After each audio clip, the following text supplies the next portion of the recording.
You are listening to the People Centric Podcast, where we talk through the toughest challenges that people face at work and give practical advice to fixing those challenges.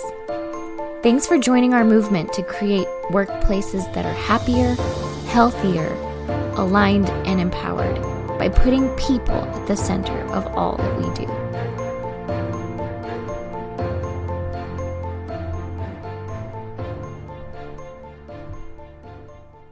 Hey, People-Centric leaders. Welcome back to this episode of the People-Centric Podcast. This is Stephanie Anderson, and today I am joined by Diana Royalty and Philip Herzog. So say hi, everybody. Hi, everybody. Hello, people-centric people.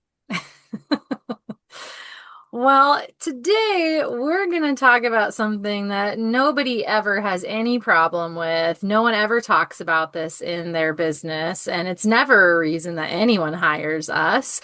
And if you can't sense the sarcasm in my voice already, here's what it is. We're going to talk about communication.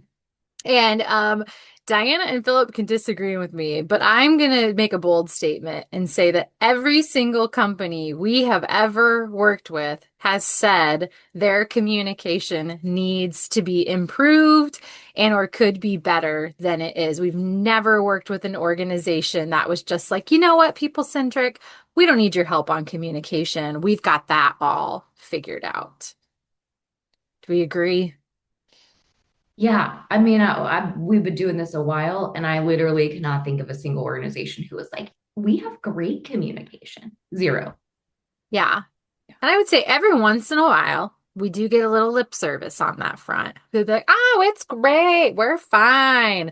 And then we start working together, and then our team is struggling to communicate. And that's always a flag for me. Like if our team is like having trouble communicating with you, then your communication system may not be as strong as you thought it was. Yeah, You just like each other. There have been the ones where people are like, one person is like, yeah, I think communication's great. And then everyone else is like, oh, it's real bad. Yeah, I feel like that's usually the case. And that's usually the person everyone else points to first also and says, oh my gosh, Diana freaking thinks she's communicating everywhere. But let me tell you, when I go in behind her work or her emails or her whatever, nobody knows what's going on. And so to your point, everyone says we can improve our communication. Yeah. So what if you're that person, which is what we're going to talk about today? What if you're the person who maybe you're like, okay, yeah, like I think I'm pretty good at communication, but if you're really honest with yourself, sometimes it's not landing. Or you've communicated something and then like the team didn't do what you thought they were going to do after you said that thing or did the meeting, or you thought you'd just given the pep talk and now people are more upset, or just like it didn't make the change you thought it would, or even like the opposite happened. That's what we want to talk about today is like, what if you aren't as successful as you hoped you would be in communication? And we're going to talk about maybe some of the common causes we see that communication does not land effectively, because I think this is something, I know we kind of pointed out there's that person, but if we're honest, all of us run into this. And I think I've already run into this today, where it's like you say something and then somebody asks a question and you're like, oh, no, that's not what I meant at all, or what I was meaning to say. So I think we all run into this where like, no matter how maybe confident we are or well-spoken we are, sometimes your communication just doesn't land. And we see some common causes why. So we're going to dive into that today. So I'm just going to open up the floor for our team. We talked about this a little bit before we jumped on and have a little list of some common ones. But I'm curious for Diana and Philip for you to jump in, or like, what are the really hot or common ones that you see, and tell us about it. Yeah, I also want to echo that, like, not everyone is good at communicating with everyone else, right? I might be all of my quirks might fit very well with Stephanie, and her and I communicate well. But then when I do that same thing with Philip, it doesn't land.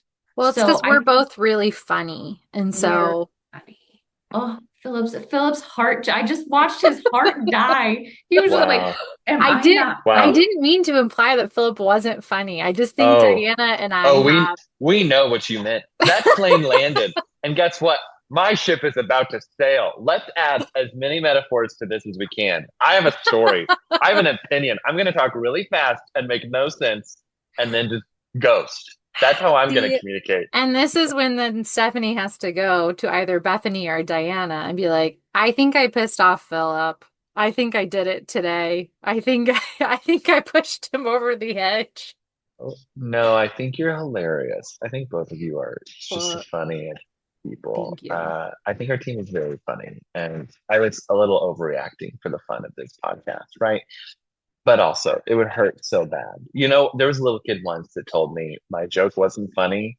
And I don't know if you all, this is a story, this is an example of what not to do. But when a little kid looks at you and judges you, and I would think it was a church situation, I was just, making a dad joke. I don't know. I thought it was hilarious. All of the over 25-year-olds were laughing. And this little kid just stared at me and was like, that's not very funny. And that hurt. Apparently, that is my Achilles heel. Okay. Let's see if we edit this out. I'm gonna mute now. So, all that to say, yeah, I do think that one of the things that don't land in communication is when you overuse humor or you're trying to overuse humor. And like Philip was also pointing out, the over metaphoring it, like so much. We're a ship or we're a building or and sometimes all of that gets a little lost in communication. I also will say I used a metaphor one time with a person who was not from the US. She was Ukrainian. And I said, a bird in the hand. And she was like, what? I don't know what you're talking about. And I was like, a bird in the hand is worth two in the bush. And she was like, what are you talking about? And thankfully we had a good enough relationship that she could call me out. But if we didn't, and I just used that, what is that? Is that a metaphor? A simile? Whatever it is. Colloquialism. That's what I'm going to call it. If I just used that and she didn't ask me the question, she would have left and been like, what is she talking about? Birds and bushes. What's going on? So I think there's a lot to the keeping things direct. Storytelling is really effective if you do it well. Metaphors are really effective if you do it appropriately. Humor is really effective if you do it appropriately. But there's a fine line there, all of those things. I totally agree. As you're talking, I was thinking of a leader I worked under once who, again, was a very funny person, genuinely. Like, we'll give him that. It was very funny.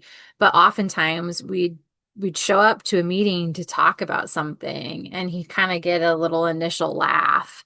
And then it was like, he kind of just kept going. And then like almost everything was a joke, or he'd get off on a tangent and it would almost became like his stand-up show instead of this. And I would sometimes leave those meetings thinking, well, like, I know now all the jokes you could make about that, or I know what you think is funny about like launching this new location or initiative. But I still don't really understand the tactics, like what you're gonna do versus what I'm gonna do. And it was hard because then I would leave and I'd end up with a very different looking to-do list than other people on the team, and would like come to find out sometimes we were either duplicating work or there were huge gaps in what was or wasn't getting done because too much of the communication was focused on like the humor, or somebody would get off on a tangent and tell this story and then, oh my God, okay, well, I'm sorry, I've got a hard stop and I've got to go. And then we didn't really talk about what we needed to talk about. So I agree with what you're saying, Diana. It's like, yeah, if humor and stories and all of those things can be really effective, but you have to know when to place them and honestly, like kind of when to dial it down too. And I think a lot of us get nervous when we're communicating. And so we'll just start talking too much and just, yeah, try to keep it a little more on topic and on focus. And this is where I'm going to say something that some of you are be like, that's the most consultanty thing, but like, what does your meeting agenda look like? And do you have an agenda? And did you decide what you were going to talk about in advance? Because if you're someone who tends to go on rabbit trails or get off topic, the agenda is really good because then either you or you can like phone a friend and have somebody else on the team be like, okay, I'm going to pull us back to then this point and this thing we were going to talk about because this is really important and we only have 20 more minutes in this meeting to chat about this.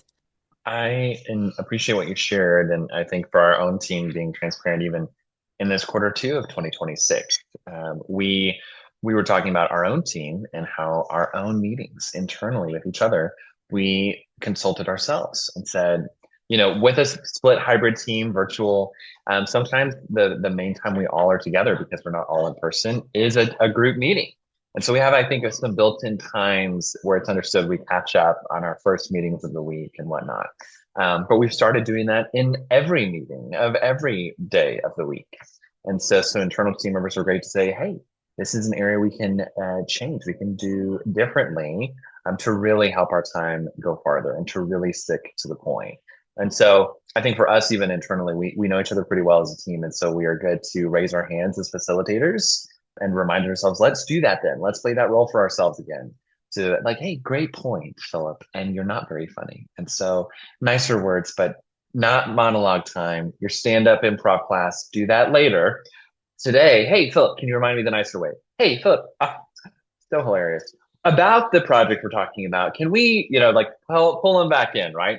And so I have a question for you all. I wonder, what is the tell? Because I think sometimes it's really easy in these situations. You can tell when someone's communication isn't landing. It happened just yesterday in a call. And so afterward, I was talking with the leader, and it was like their mind was blown when I said, what this team was asking for was this very specific thing.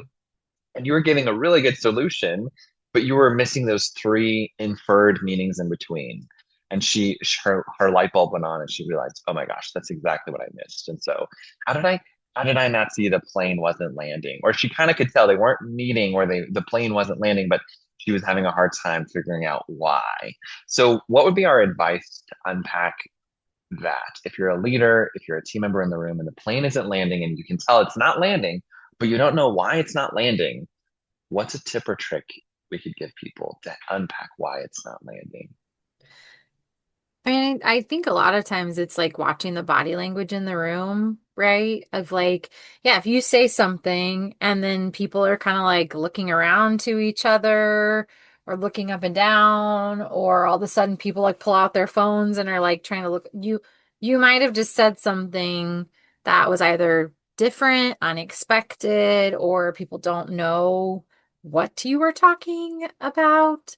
So I think those are some cues to watch that like maybe it's not landing. I mean, the other is like just observing people multitasking during a meeting. Like if laptops are open and everyone's like this and they're not making consistent eye contact with you, they might actually just be doing other things during the meeting, which, right, might not be all about your communication, but it might mean that like, okay, there's other more important things that they've prioritized today. So are we having the right meeting right now? Or honestly, do we need to like refocus the team and pull them back in some way?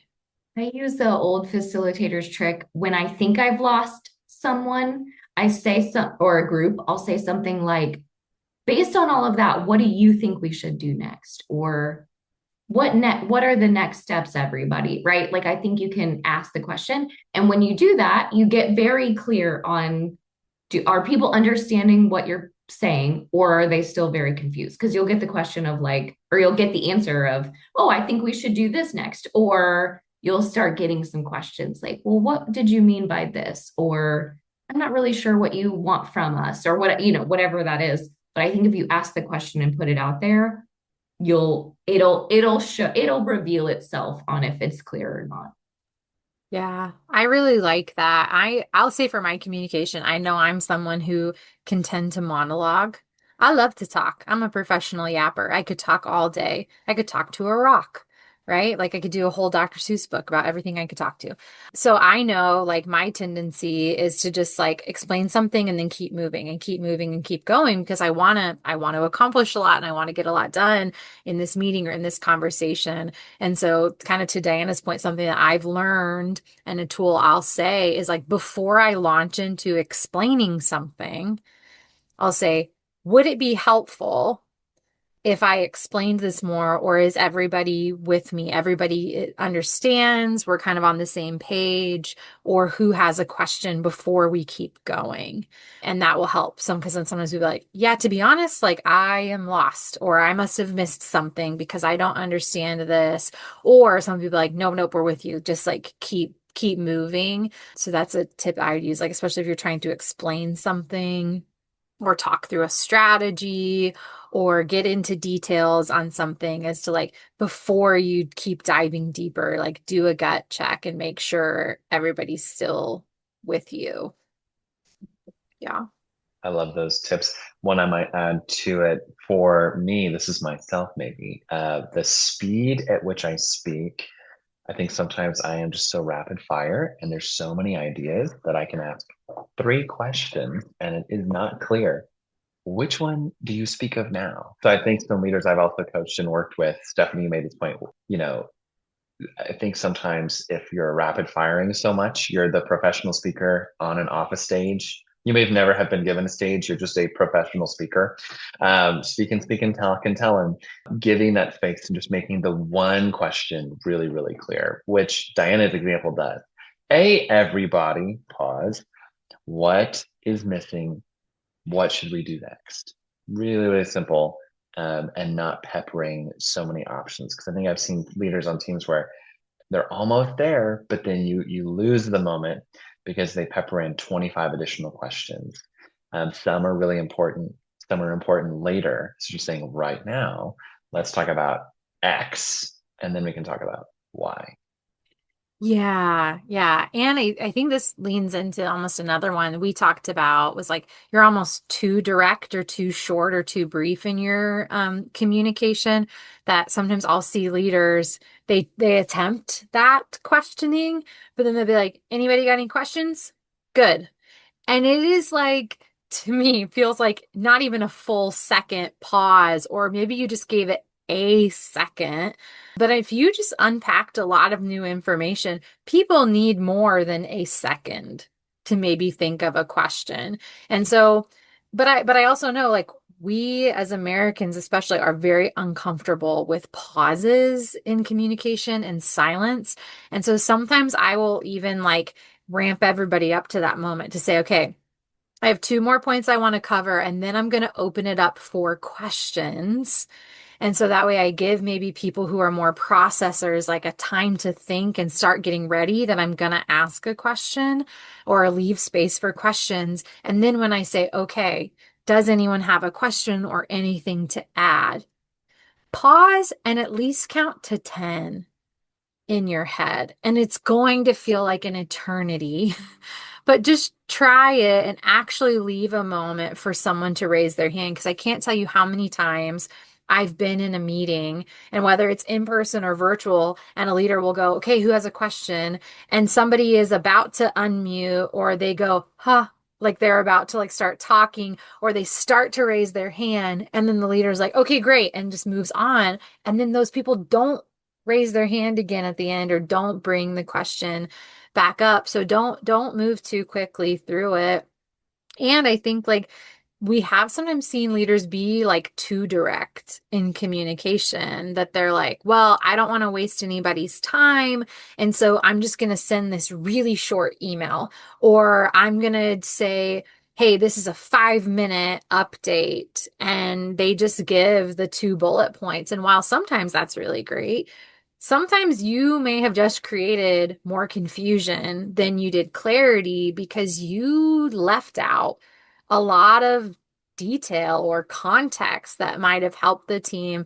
So it is that hard balance of knowing like, when do you need to share more? When do you need to share less? Which is why this is really, really hard. But I think what I'm hearing our team say, which I think is a good tip, is like leave space for people to ask questions, because people are generally pretty nice about this kind of thing and will be honest with you and tell you if they need more from you, right? So I think it's always good to build in that pause. Philip, as we were preparing for this, you brought one idea to us that I thought was really interesting, about using corporate jargon when you speak. Can you say more about that? Yeah, there's a longitudinal research study done by certain universities and institutions that basically said that words, corporate speak, jargon, lexicons, semantics can cause confusion. Basically, this research study said a lot of corporate BS muddies the waters and causes a lack of work. So the way I introduce this, even a bunch of gobbledygook words to say, keep your words clear and direct. That shows that you're competent and can be much more effective. The end results of the studies showed that people who ranked really high on, essentially they called it their BS barometer. So people who use a lot of fancy words to try and sound smart, or maybe try to buffer ideas where there's not a lot of substance, those people are not considered as great of a leader or a team member, and clearly are not communicating well with their teams. So they're less productive, less efficient, and less in every way. So we looked at it as a team to essentially say, oh my gosh, how much of our own corporate jargon do we see and experience on different teams? And I think we talked amongst ourselves too, of different leaders we've seen who are incredibly intelligent and competent, but are really good at knowing their audience, because it's not a bad thing to use great words. I love words, but it isn't helpful if your words are distracting and causing confusion. Yeah, you have to stay in trajectory and alignment with all of our ethos and the mission to be sure we accomplish the Q1 objectives and synthesize all of this information so we can circle back, What? right? No. Great visionary insights. Kudos to you. I'm going to slack you a Teams concordance about the success with which you just mentioned. I hate it. Yeah. Can you just talk to me like I'm an actual human? Right, right. It almost like feels like sci-fi, like a robot is It speaking to does. you. You're like, I don't understand what you just said. And obviously, we're poking fun a little bit, but it is like we were talking preparation for this. We've all been in a meeting where somebody uses just a lot of corporate jargon. Like, well, can you show us the ROI on the Q2 and the this versus the last fiscal year? And like, I think, like what Philip was saying, this research study that was done actually showed that the people who then are kind of like falling for the corporate jargony speech are actually then the workers who accomplish less because it wasn't actually clear what you wanted them to do. So yeah, like just speak clearly to people. And I get it. Like sometimes we get nervous in a meeting, and honestly, maybe you're in a workplace culture where like that type of jargon is just used and you have a million acronyms and you're like, well, we need to do an S bar and we need to do rounding and like, yeah, I get it. We get it. There's real corporate jargon and company language, but be careful not to do too much of that. Or if you're noticing your communication isn't landing or the team didn't do what you thought they were going to do after that meeting or after you said it, you might reevaluate and be like, yeah, am I using too much corporate speak? Did I use maybe acronyms the team didn't know about? Yeah, am I kind of trying to sound smart here instead of just like saying directly like, team, last 3 months numbers didn't look good. We've got to improve. Here's the two things I'm looking at when I look at our numbers. This is why they're important to our team and the success. And so who has an idea for how we could do it differently this month? Yeah. Yeah. And I do, I also think like if you're in the environment where all of that jargon is really used, then if there's a new person or a new meeting or something, just take a minute to make sure everyone understands. Because I think that's where it gets lost is like a new person will join the team and you're still saying things like, I don't know. I can't think of anything right now, but you know what I mean. You're still Yeah. using all the jargon and this. We're really bad about engagement and Gallup and like all of those words that we know very, very top to bottom, bottom to front, toxicity, right? We know all those words, but a new person won't, or they'll have their own connotation of what those mean, not what it actually means to us. So I Yeah. think just pausing and being like, hey, when our team talks about toxicity, we're talking about misalignment. Here's what that looks like. And just pausing for a moment for the new people to make sure that they're not lost and that everyone's on the same page, because words all do carry different meanings for everybody. I know we all sort of think that this word that I'm saying means the same to everybody, but it doesn't. Any word I put out there does not mean the same to everybody. And I think that we forget that as part Mm-hmm. of communication. And that context is super helpful if you can just describe or define the jargon. Totally, totally. Yeah. And when you're saying that, it also made me think of another one of like sometimes people will like over research or over data, but then you Yeah. kind of missed the main point. So it's like we get into the weeds really fast in something and we're looking at the numbers or we're looking at the data. And then like I feel like usually I'm the person then in the meeting that's like, I'm sorry, what are we solving for here? Like Mm-hmm.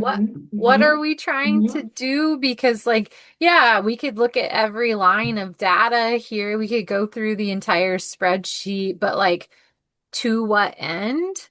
And so I'd say like, yeah, if that's another thing of where like if you've handed out, especially if it's something on paper and you see people just like flipping as you're talking, or they're not even opening it, you might have missed communicating what the point of looking at this was. I'll say one of the moments I see is the most is during board meetings. So if you have a board or have been on a board and the quarterly financials get put in front of everyone, and I will either usually observe one of two things. Either there's people who are like furiously flipping as they're talking, trying to figure out like what the heck we're talking about and which page we're on and why this matters. Or you have people who just like haven't even opened the packet and really maybe don't even understand why we're looking at the financials right now or why we're doing X, Y, and Z. So be careful not to jump into the weeds or to put too much research in front of people, because I think most people's tendency, honestly, is if you put information in front of them, they're going to try to read it. And if people are reading while you're talking, they are not able to like read and listen at the same time. They're missing pieces, and usually they miss a little bit of both. We are not multitaskers. That's not how our human brains work. So I think be careful not to like over data, over analyze, over share. If you're someone who feels like, yeah, my communication's not landing and you are coming with packets and files of information, or you sent everyone 8 attachments before the meeting, you might be overdoing it a little bit. You might be overdoing it. That's a tough one. Yeah. Yeah. Yeah.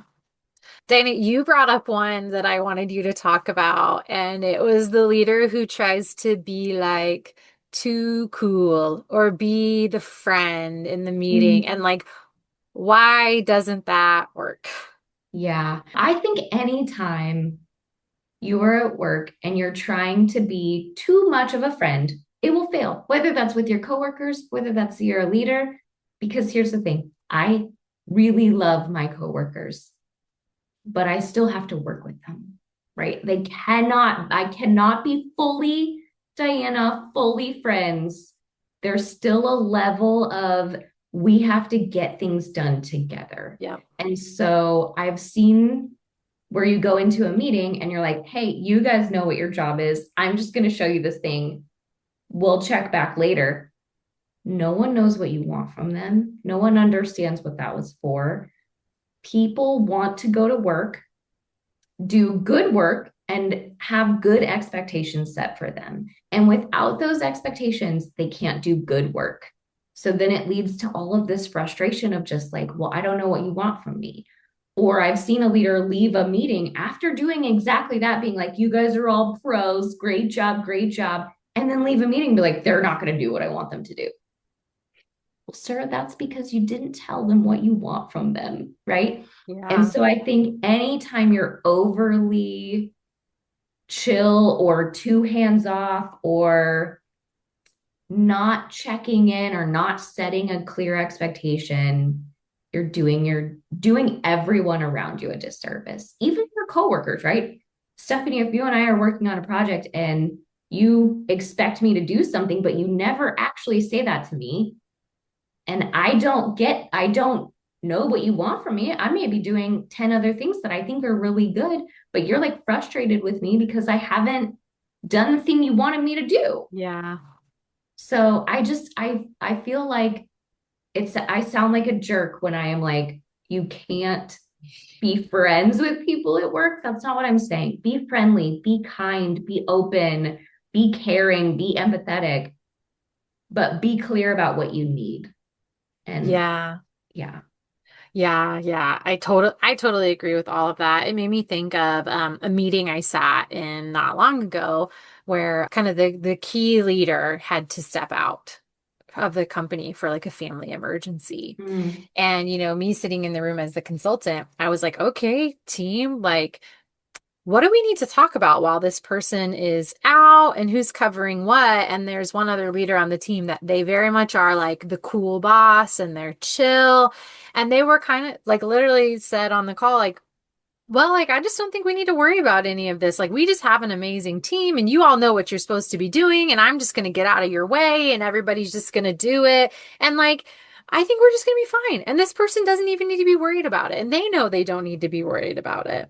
And like, some people were nodding along while they spoke, and other people were starting to look a little deer in the headlights. And I'll admit, like, I was sitting there thinking, like, but we haven't actually talked about who's covering this person's job responsibilities while there's out. Like, there's things this person does that nobody else on the team does normally. So, who's picking up this task or that task? Or are we just saying that's just going to be a huge pile of emails or paperwork for them to come back to after having to step away for this really significantly challenging life moment? And so I think, yeah, like, I think the intent that leader had was to like pay the team a compliment and to say, team, like, I'm not scared. I'm not afraid. I'm not worried. I trust you all. But I think you can communicate all of that and then still talk through the tactics to say, like, okay, Diana, Stephanie would normally do this. She's out right now for a family emergency. Could you pick up this task while she's gone? Philip, could you do this? Bethany, could you take that? And then also say, also, I trust all of you. And if you see Yeah. something else, I trust you and I trust what you're going to do. You don't have to run everything by me, but let's make sure these three core things that Stephanie normally does are going to get covered while she's out. Yeah, a past leader I had used to say all the time, like, trust and verify, right? Like, I Yeah. can trust you to do all of the things. I absolutely do.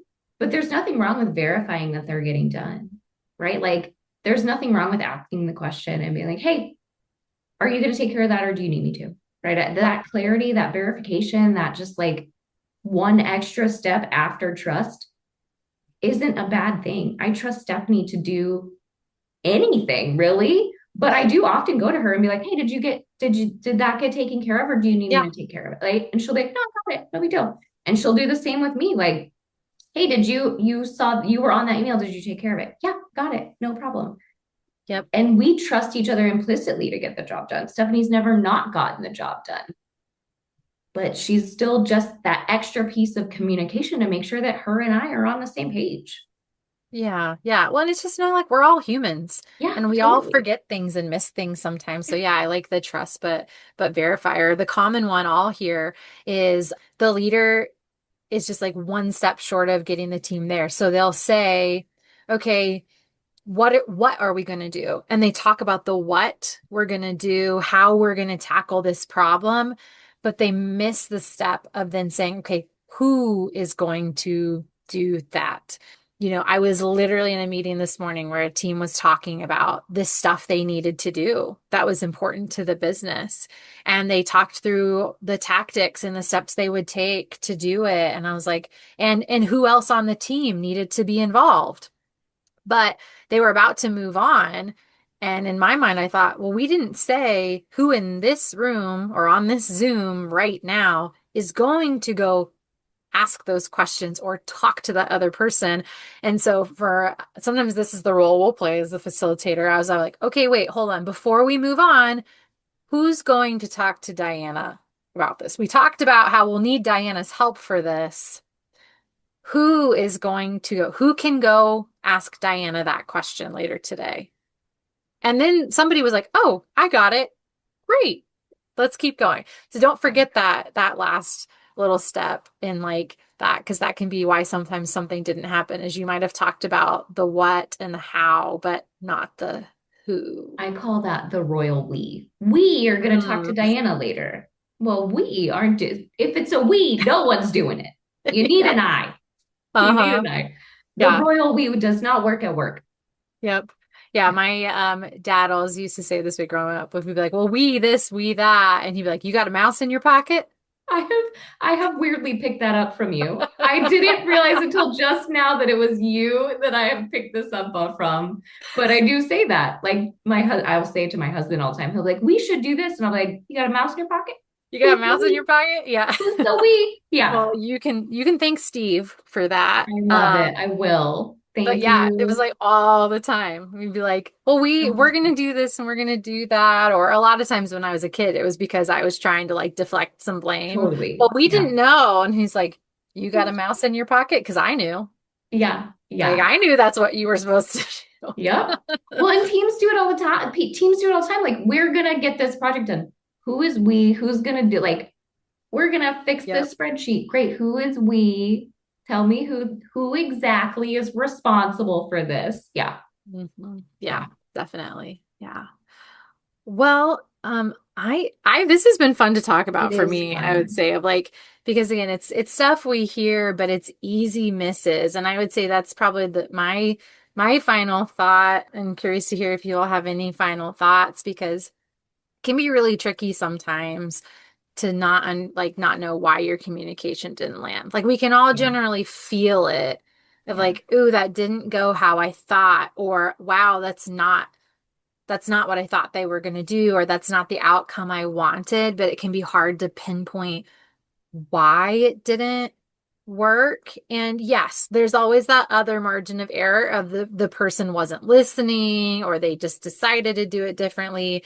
But I think if we're going to be humble leaders who are willing to grow on this call, it's like, okay, like, do a little self-evaluation here. Is there something you could have done that would have made this communication more effective? And did you accidentally slip into one of these things we've talked about and kind of miss it? So the plane didn't land. You circled, but you didn't land.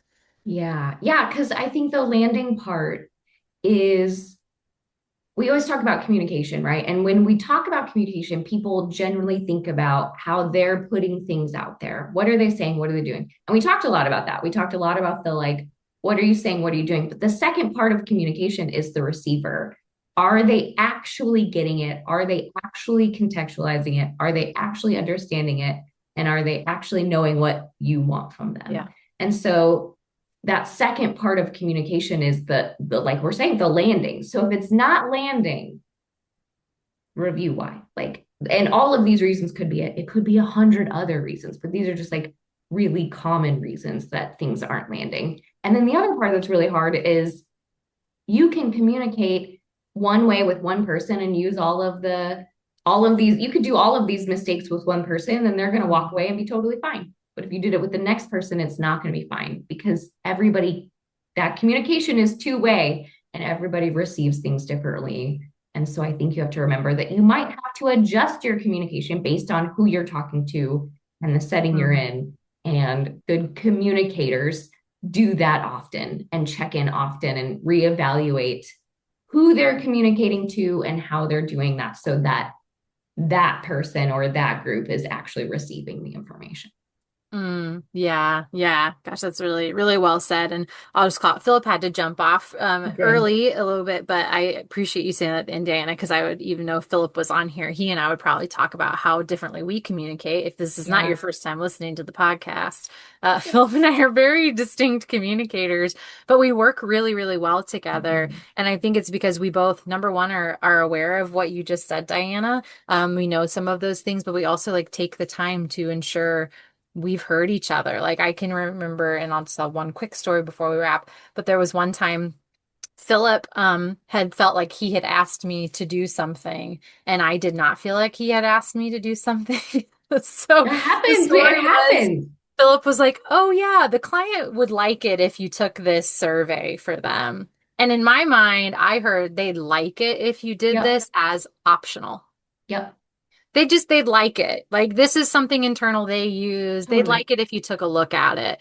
And in my mind, my brain instantly cataloged that as optional. Yep. And then Philip came back to me a week later and he's like, I'm getting emails from the client saying you didn't do that. You did that. You did that, right? Yep. And I was like, Yep. no. And he was like, but I asked you to do it. But I asked you to do it. And Yeah. we broke it down and talked about it. And I said, oh, Philip, I think when I heard, because he said that phrase again, he said, well, I told you they'd like you to do it. And I said, I think I'm hearing it. And when you say that, my brain heard optional. When you said it, it was no, they would like for you to do this. Like it was Mhm. do it and do it now. We want you to do it. We need you to Mhm. do it. And so, yeah, I know again, Philip had to jump a little early, but I think that's a really key thing you said there at the end, Diana, which is like you have to be aware. We all live in our own brains and we all have different styles, and great communicators take the time to think about not only what they're saying, but who they're communicating to, how it could be received. They double check for meaning. They pause to let people ask questions. Because even in that instance, right, I'm not pointing the finger at Philip. I'll point it right at myself. I could have paused and been like, wait a second. When you say they like for us to do that, is this optional or Uh-huh. do I need to do this? And when do you want me to do it Yep. by? Yep. Yep. Yeah. Yeah. Communication's hard. I think we say that really often. It's really difficult. And Yeah. most people think they're good at it, and I think that's Yeah. also hard is like you have to recognize that you're not good at communication every time. You're Yeah. just not, Yep. because you're not talking to the same person every time. It's true. Yeah. It's true. Yeah. So Well, this has been a fun topic for our team to talk about. So we hope you enjoyed it as well. And if you have things you would add, send those our way. Maybe we'll do a 2.0 after we get your feedback of other ways you've heard communication misses or where are you struggling. So send those to us. Listen to the outro for how to get a hold of us. And thanks for listening again today. Thank you for listening to the People Centric Podcast. We are so grateful for you joining us every week. If you like this content, please like and subscribe. Also, feel free to share on your social media with everyone that you know. It really does help us. If you would like to contact us, I have put our information in the show notes. Please reach out anytime. We love hearing from you. We will be back next week with a new topic. Until then, be well.